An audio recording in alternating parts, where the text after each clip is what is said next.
Students good morning. આપણે 2 chapter પૂરા કરી નાખ્યા છે. હવે આપણે આગળ 17મું ચેપ્ટર આજે જોવાનું છે. બંને ચેપ્ટરમાં તમને કોઈ પણ પ્રકારનો ડાઉટ હોય તો તમે મને વોટ્સઅપ કરી શકો છો.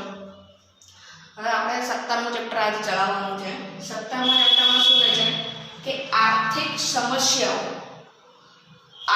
સમસ્યાઓ અને પડકારો, જેનામાં આપણે ગરીબી અને બેરોજગારી જોવાનું છે. એટલે આપણે ભારતીય અર્થતંત્રની અંદર કેટલીક આર્થિક રીતે અને કેટલીક સામાજિક રીતે સમસ્યાઓ છે. હવે એ સમસ્યાઓ કઈ કઈ છે આપણે જોઈએ તો ભારતીય અર્થતંત્રની અંદર સમસ્યાઓ તો ગરીબી છે, પહેલી, બેરોજગારી છે, ભાવ વધારો છે, વસ્તી વધારો છે, કાળું નાણું છે, ભૂખમરો, ભ્રષ્ટાચાર અને આતંકવાદ. આ આટલા પ્રકારની ભારતીય અર્થતંત્રની અંદર આર્થિક રીતે અને સામાજિક રીતે સમસ્યાઓ પ્રવર્તે છે, જેનામાં ગરીબી, બેરોજગારી, ભાવ વધારો અને વસ્તી વધારો આ ચારે ચાર સમસ્યા એ આર્થિક સમસ્યાઓ છે. અને આપણે આ ચેપ્ટરની અંદર ગરીબી અને બેરોજગારી વિશેની સમસ્યાઓ વિશે ભણવાનું છે. એટલે આર્થિક સમસ્યાઓ આપણે જોઈ લીધી કેટલી છે કે ગરીબી, બેરોજગારી, ભાવ વધારો, વસ્તી વધારો, કાળું નાણું, ભૂખમરો, ભ્રષ્ટાચાર, આતંકવાદ. આ બધા જ શબ્દોથી તમે વાકેફ છો. આપણે વિસ્તૃત રીતે ચર્ચા ગરીબી અને બેરોજગારીની સમસ્યા જે ભારતની અંદર પ્રવર્તે છે એના વિશે ચર્ચવાનું છે. સામાન્ય રીતે તમે ગરીબ કોને કહેવાય એ તમે જાણો છો. આપણે આજુબાજુના વિસ્તારમાં એવા તમને વ્યક્તિઓ જોવા જ મળશે કે જે ગરીબ હશે તો તમે એને કઈ રીતે ગરીબ કહી શકો છો? કેમ? કારણ કે એને 2 ટંકનું ભોજન ના મળતું હોય, એની પાસે વસ્ત્રો ના હોય, ખર્ચવા માટે નાણાં ન હોય, તો આ ગરીબીના લક્ષણો છે કે એ વ્યક્તિને આપણે જોઈને કહી શકીએ છીએ કે એ વ્યક્તિ ગરીબ છે. પણ અર્થશાસ્ત્રની અંદર કેટલીક વ્યાખ્યાઓ આપી છે, એની વિસ્તૃત રીતે સમજૂતી આપી છે જે આપણે જોવાનું છે. તો ગરીબી તો અહીંયા શું કીધું છે? જે વ્યક્તિઓ પોતાની પ્રાથમિક જરૂરિયાતો એટલે કઈ કહેવાય? આપણે રોટી, કપડાં અને મકાન.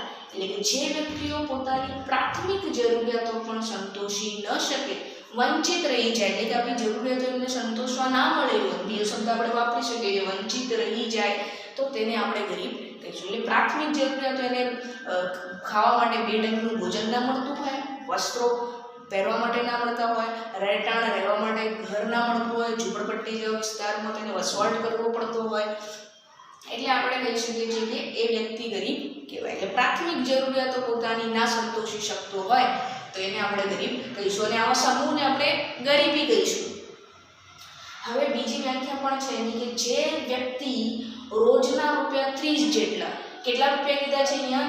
30 રૂપિયા જેટલા નાણાં પણ મેળવી ના શકતું હોય, એની 30 રૂપિયા જેટલી પણ આવક ન હોય તો એવી વ્યક્તિને આપણે ગરીબ કહીશું. કારણ કે આપણે જોઈએ છીએ કે ભોજનની આજે આપણે કોઈ જગ્યાએ થાળી પણ જોવા મળી તો એ પણ ₹50થી શરૂ થતી હોય છે. બરાબર? કોઈ નાસ્તો લેવા જોઈએ તો 20-30 રૂપિયા. એટલે એની પાસે ₹30 જેટલી પણ આવક ન થતી હોય તો એને આપણે ગરીબ કહીશું. પાયાની જરૂરિયાતો જેમ કે અન્ન, વસ્ત્ર છે, રહેઠાણ અને શિક્ષણ, આરોગ્ય, એટલે પાયાની જરૂરિયાતો જે દરેક વ્યક્તિને મળવી જોઈએ, એની પ્રાથમિક જરૂરિયાતોની અંદર આવી જાય કે એવી સેવાઓ એમને મળવી જોઈએ.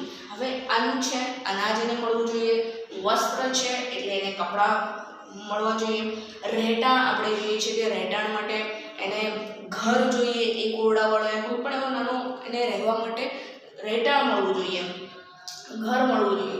શિક્ષણ છે, કારણ મોટાભાગે આપણે જોતા હોય છે કે જે લોકો ગરીબ હોય છે તે લોકો નિરક્ષર હોય છે, કારણ કે એમની પાસે પોતાની જરૂરિયાતો સંતોષવા માટેના સાધનો જ હોતા નથી, તો શિક્ષણની જરૂરિયાતથી વંચિત હોય. આરોગ્યની સેવાઓ છે, આ સેવાઓ તે ન્યૂનતમ માત્રામાં પણ એટલે કે ઓછામાં ઓછા માત્રામાં પણ જો ન મેળવી શકે તો તેવી સ્થિતિને આપણે વ્યાપક કે દારૂણ ગરીબી, દારૂણ એટલે કોઈ કહીશું અત્યંત વધારે ગરીબ કહેવામાં આવે છે. દારૂણ એટલે અત્યંત, એટલે આપણે શું કીધું કે જે વ્યક્તિ પોતાની પાયાની જરૂરિયાત, હવે પાયાની જરૂરિયાતો આપણે જેમ કે અનાજ છે, વસ્ત્ર છે, રહેઠાણ છે, શિક્ષણ છે, આરોગ્ય એટલે કે એને કોઈ આરોગ્યની સેવાઓ પણ ના મળી શકતી હોય, તેવી રીતે ન્યૂનતમ માત્રામાં પણ ઓછામાં ઓછા માત્રામાં પણ તે ના સંતોષી શકતું હોય તો તેવી સ્થિતિને આપણે વ્યાપક કે દારૂણ ગરીબી કહેવામાં આવે છે.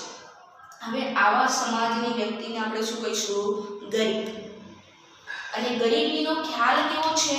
ગુણાત્મક ખ્યાલ છે, બરોબર. કારણ કે આપણે આગળ જોઈને આવ્યા છીએ ગરીબની ખ્યાલ ગુણાત્મક કઈ રીતે કહીશું? કારણ કે એને આપણે માપી શકતા નથી, બરોબર. કે કેવી રીતે એના ગુણોથી આપણે કહી શકીએ છીએ કે એને વસ્ત્ર સારા પ્રમાણમાં નથી મળ્યા, એને અનાજ સારા પ્રમાણમાં જોઈએ એટલે કે સારી ગુણવત્તાવાળું નથી મળ્યો ભોજન આપણે કહી શકીએ છીએ. અને જ્યારે ધનિક વર્ગ હોય તો એને સારા એવા ભોજનો મળતા હોય છે, સારા એવા તે ભોગ વિલાસ ભોગવતા હોય છે. જ્યારે ગરીબ લોકો હોય છે એમને જો ખાવા પણ મળી જતું હોય તો એને સારી ગુણવત્તાવાળું નથી મળતું. તો આપણે ગુણવત્તાથી એટલે માપી શકીએ છીએ. એટલે કે ગરીબીનો ખ્યાલ કેવો છે? ગુણાત્મક ખ્યાલ છે, સમજાય? હવે ભારતની જે ત્રીજા ભાગની વસ્તી, કયા ભાગની? ત્રીજા ભાગની જે વસ્તી છે એ ગરીબ છે. અને આપણે આંકડા આગળ જોઈને આવ્યા, આપણે આર્થિક વિકાસ ચેપ્ટર ભણતા હતા તે ઘડી કીધું હતું કે ભારતની વસ્તી તે ત્રીજા ભાગની છે, ગરીબ. અને 2014 કે 15નો અહેવાલ, એટલે 2014 અને 15ના અહેવાલ એટલે રિપોર્ટ રજૂ થયો હતો. એનામાં જણાવ્યું હતું કે ભારતની અંદર કેટલા ગરીબો વસે છે? તો 27 કરોડ જેટલા ગરીબો ભારતની અંદર વસે છે. ઓકે, તો આ હતું ગરીબની પ્રાથમિક સમજ. આપણે ગરીબ કોને કહીશું? બરોબર, કે પ્રાથમિક જરૂરિયાતો ન સંતોષી શકતો હોય છે. ખાસ અહીં તમારે શું ધ્યાન રાખવાનું છે? ગરીબ એ કયો ખ્યાલ છે? ગુણાત્મક ખ્યાલ છે, બરોબર. અને અહીંયા કેટલી વસ્તી? ત્રીજા ભાગની વસ્તી છે અને અહીંયા 27 કરોડ, આટલા આગળ. બાકી તમારે વ્યાખ્યા તો યાદ રહી જશે કે ગરીબ કોને કહીશું. અને એક હજી છે કે WHO વુના લોર્ડ બ્યુરો એ ગરીબી અંગેનો ખ્યાલ સૌપ્રથમ વખત રજૂ કર્યો.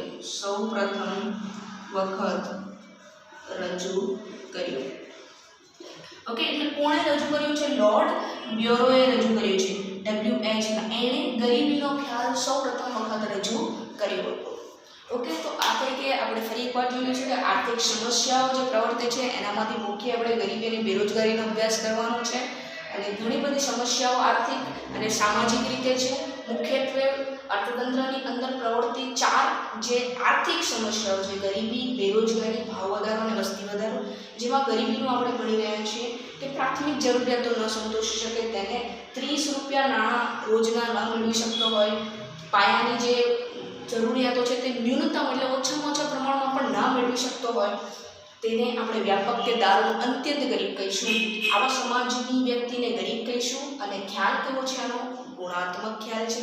ત્રીજા ભાગની ભારતની વસ્તી જે ગરીબ છે, કેટલા? 27 કરોડ. ક્યાંનો છે? 14 અને 15નો આંકડો છે. અને રજૂ કોણે કર્યું? તો લોર્ડ બ્યુરોએ રજૂ કર્યો હતો આ ખ્યાલ. ઓકે, હવે આપણે આગળનો ટોપિક આની અંદર જ જોઈશું કે ગરીબીના ખ્યાલમાં.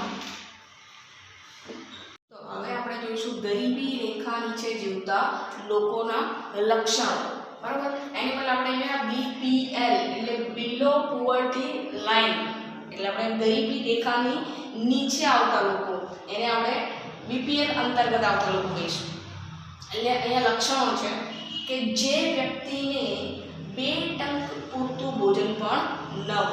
આપણે અગાઉ જોઈ ગયા કે પ્રાથમિક જરૂરિયાતો પણ ન સંતોષે, એમાં આપણે ભોજન જોયું હતું, રોટી 2 ટંક, એટલે 2 ટાઈમ પણ એને ભોજન ન મળતું હોય. રહેવા માટે પૂરતી મોકળાશવાળી જગ્યા ન મળતી હોય, એને રહેવા માટે એક ઓરડો કે ખુલ્લી એવી જગ્યા ના મળી શકતી હોય, બરાબર. એટલે કે બીજું છે કે મોકળાશવાળી એવી જગ્યા રહેવા માટે ન મળતી હોય. એટલે પહેલાં આપણે થઈ ગયું રોટી એટલે ભોજન થઈ ગયું, એની બાદ આપણે રહેવા માટે એટલે કે રહેઠાણ થઈ ગયું. હવે ગંદા વસવાટો, સ્લમ વિસ્તારો એટલે કે ઝૂંપડપટ્ટી જેવા વિસ્તારોમાંથી વસવાટ કરે, બરાબર. એટલે ગંદા વસવાટમાં રહેવું પડતું હોય એ લોકોને. સ્લમ વિસ્તારો એટલે કે આપણે જોઈએ છીએ કે એમને ઝૂંપડપટ્ટી જેવા વિસ્તારમાં વસવાટ કરવો પડતો હોય છે, બરાબર. આવક અને નિર્ધારિત અપેક્ષિત આવકથી ઓછી, એટલે એમની જે આવક હોય છે જે સરકારે નિર્ધારિત કરી છે કે આટલી આવક વ્યક્તિની હોવી જ જોઈએ ઓછામાં ઓછી, તો એટલી આવક પણ એ લોકો ન મેળવી શકતા. એટલે નક્કી કરેલ છે નિર્ધારિત આવક છે એના કરતાં પણ આવક ઓછી મેળવતા હોય તો એને આપણે શું કહીશું? ગરીબ. એટલે કે આવક નિર્ધારિત આવકથી પણ ઓછી આવક હોય. હવે એમને એમનું આયુષ્ય સરેરાશ આયુષ્ય દરથી ઓછું હોય, એટલે કે એમનું આયુષ્ય હોય એ આપણે જે નક્કી કરેલું છે કે આટલું વ્યક્તિનું આયુષ્ય હોવું જોઈએ, 75 વર્ષ 80 વર્ષ એટલું વ્યક્તિનું આયુષ્ય હોવું જોઈએ, તો એ આયુષ્ય કરતાં પણ એમનું જો આયુષ્ય ઓછું હોય એમને ગરીબી. કેમ? કારણ કે એમને કઈ સગવડ નથી મળતી જેથી એમનું આયુષ્ય ઓછું રહેશે, તો એમને આરોગ્યની સગવડ નથી મળતી. આપણે આગળ જોઈને આવ્યા હતા એમની વ્યાખ્યામાં કે અન્ન, વસ્ત્ર, રહેઠાણ, શિક્ષણ અને આરોગ્ય આવી જરૂરિયાતો તે ન્યૂનતમ પ્રમાણમાં પણ સંતોષી ન શકતું હોય. બરાબર. તો અહીંયા આપણે જોયું કે આયુષ્ય સરેરાશ આયુષ્ય દરથી ઓછું જે આપણું નક્કી કરેલું છે એટલા આયુષ્ય કરતાં પણ એમનું આયુષ્ય ઓછું હોય, નિર્ધારિત આયુષ્ય કરતાં પણ, એટલે કે એમને આરોગ્યની સગવડો ન મળી શકતી હોય તો એ વ્યક્તિને આપણે શું કહીશું? ગરીબ કહીશું. પછી એક એવા હોય જે નિરક્ષર હોય, મોટાભાગે એમને શિક્ષણની સેવા પણ નથી મળતી, એટલે ગરીબ લોકો મોટાભાગે નિરક્ષર હોય છે, એટલે કે શિક્ષણ નથી, તેઓ અજ્ઞાન એટલે એમને હોતું નથી, મેળવ્યું ના હોય લોકોએ. બરાબર. કારણ કે ગરીબી નીચે જીવતા હોય એ લોકોને નિરક્ષર જ હોય છે મોટાભાગે, એટલે નિરક્ષર હોય. બરાબર. હવે આગળ પોષણક્ષમ ખોરાકના અભાવે રોગોથી પીડાતા હોય, એમને ભોજન ના મળતું હોય સારા પ્રમાણમાં સારી રીતે, અને ઘણીવાર એ લોકો 2 દિવસ અગાઉનું ભોજન ક્યાંથી મળી ગયું હોય એમને, તો એ ખોરાક ખાઈ લેતા હોય, યા તો પછી અમુક જ એમને જેમનાથી પ્રોટીન ને એવી બધી વસ્તુઓ ના મળી શકતી હોય, એટલે પોષણક્ષમ આહાર ન મળી શકતો હોય. બરાબર. અને રોગોથી પીડાતા હોય તો એવા લોકોને આપણે ગરીબ કહીશું. આ ગરીબીના લક્ષણો છે જે આપણા બધાને ખબર છે. કોઈ વ્યક્તિને આપણે જોઈ શકીએ છીએ કે કઈ રીતે તે ગરીબ છે, એની પાસે કઈ સેવાઓ નથી મળતી. પોષણક્ષમ ખોરાકના અભાવે રોગોથી પીડાતા હોય. પછી આગળ બાળકોને આવકમાં વધારો કરવા મજૂરી કરવા જવું પડતું હોય છે, એમની આવક હોતી નથી અને બાળકોને પણ ભોજન આપવું જરૂરી બની જાય છે. બરાબર. એમને ખાવા પીવાનું મળવું જોઈએ બાળકોને, નહીંતર બાળક લાંબુ આયુષ્ય ન ભોગવી શકે, લાંબો સમય ન જીવી શકે. એની માટે શું છે કે બાળકને પણ હવે આવક મેળવવું પડશે, એટલે બાળકને પણ આવકમાં વધારો, એટલે એમની આવકમાં વધારો થાય એના માટે તેઓ બાળકો પાસે શું કરાવતા હોય છે? બાળ મજૂરી કરાવતા હોય છે. મજૂરી કરવા બાળકોને જવું પડતું હોય છે, અને એ લોકો ન જાય તો એમને ખાવા માટે ના મળી શકતું હોય છે. બરાબર. એટલે કે બાળકોને આવક વધારો કરવા માટે શું કરવું પડે છે? એમને મજૂરી કરવા મોકલવું પડે છે. અને બાળ મૃત્યુનું પ્રમાણ વધુ હોય છે.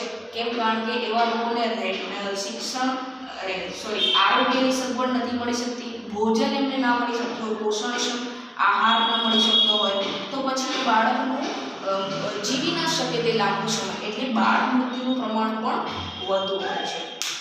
તો આ હતા ગરીબીના લક્ષણો કે 2 ટંક ભોજન ન મળતું હોય એમને, રહેવા માટે પૂરતી મોકળાશવાળી ખુલ્લી જગ્યા ન મળી શકતી હોય એમને, સ્લમ વિસ્તાર, ગંદા વસવાટો, ઝૂંપડપટ્ટી વિસ્તારોથી તેઓમાં વસવાટ કરવો પડતો હોય છે એમને.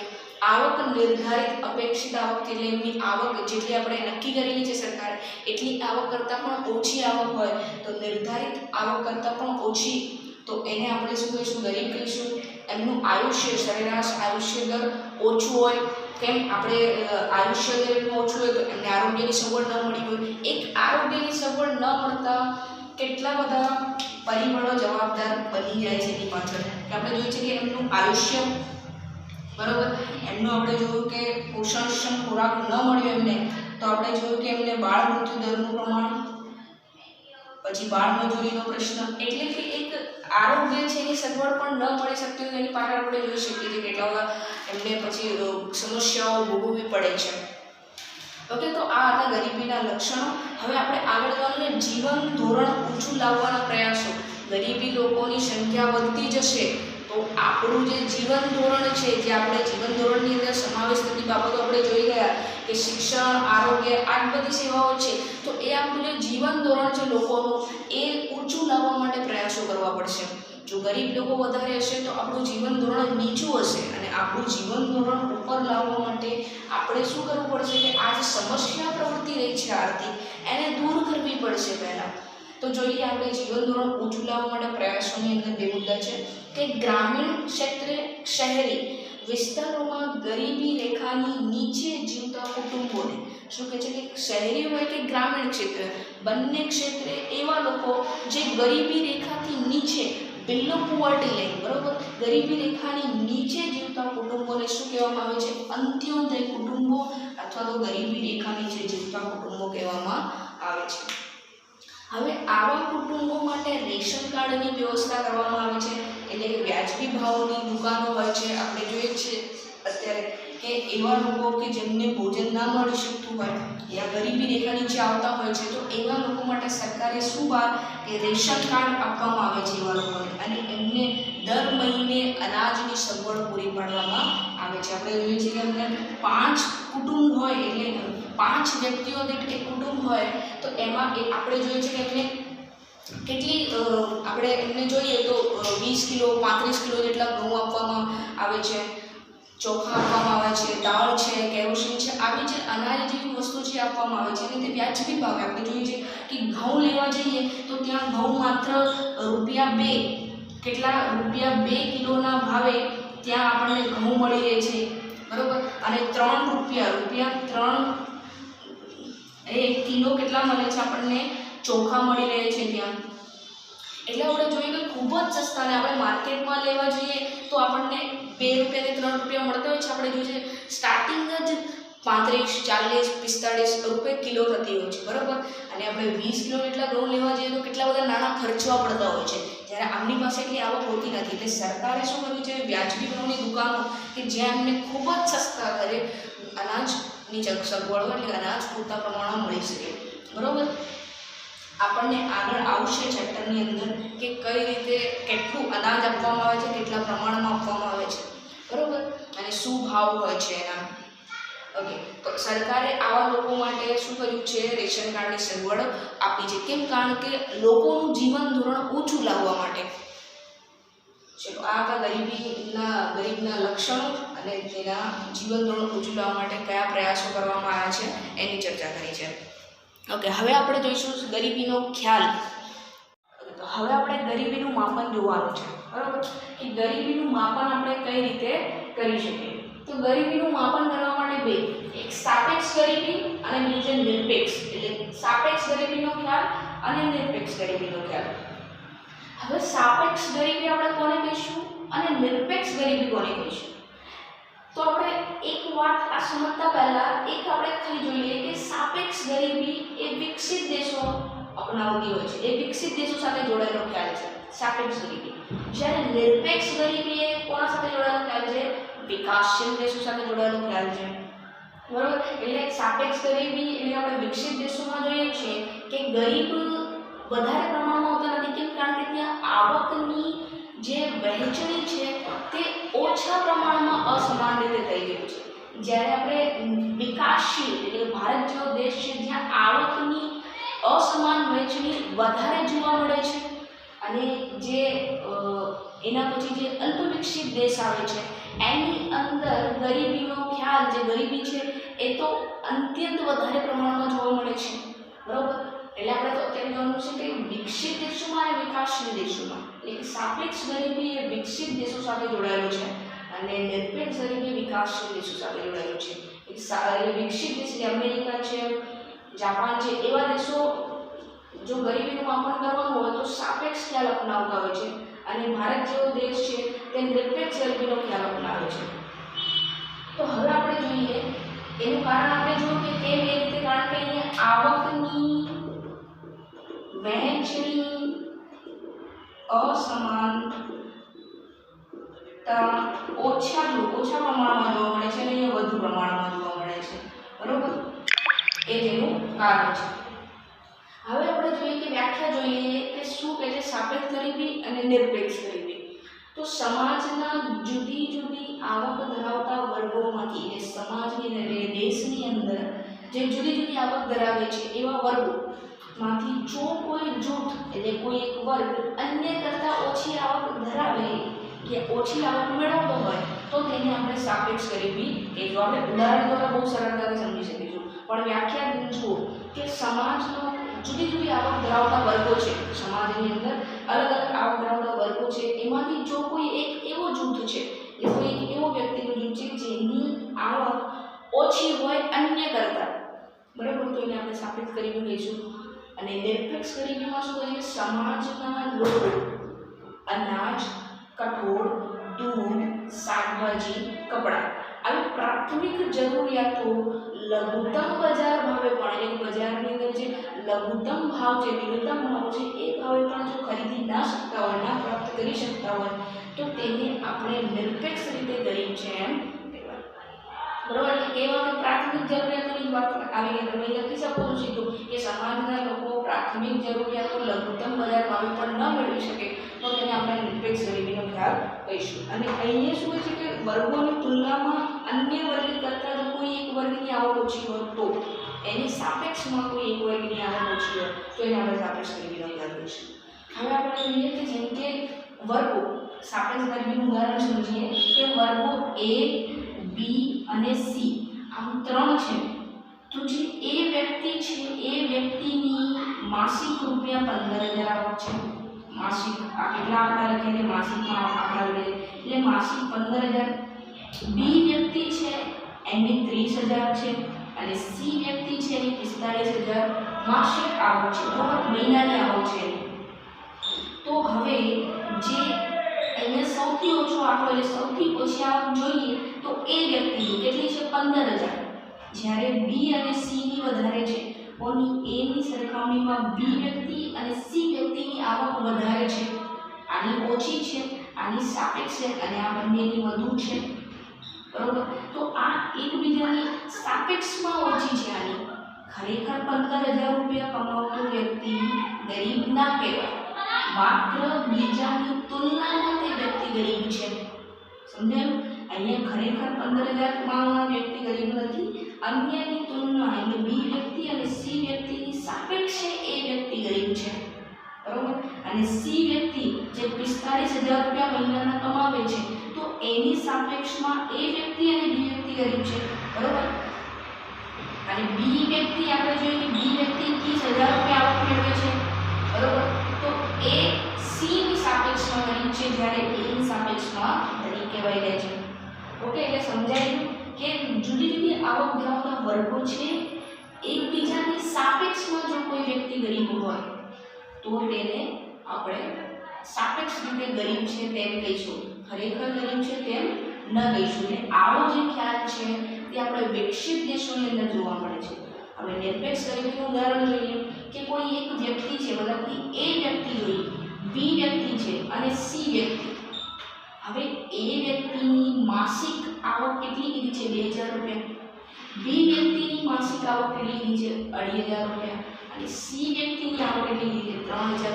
તો ખરેખર અહીંયા સાપેક્ષ ન જોવામાં આવે. અહીં ખરેખર આ એ બી સી ત્રણે ત્રણ ગરીબ છે કારણ કે આપણે જોઈએ છે મહિનાના માત્ર 2,000 રૂપિયા અને કુટુંબમાં પાંચ વ્યક્તિઓ રહેતા હોય તો તમે વિચાર કરી લો કે એક વ્યક્તિ દીઠ પણ કેટલા રૂપિયા આવશે મહિનાના. માત્ર ને માત્ર તમે જોઈ શકો તો લગભગ 350 રૂપિયા 400 રૂપિયા એક વ્યક્તિના ભાગે આવે છે. 400 રૂપિયા એક વ્યક્તિના ભાગે આવશે. કેટલા?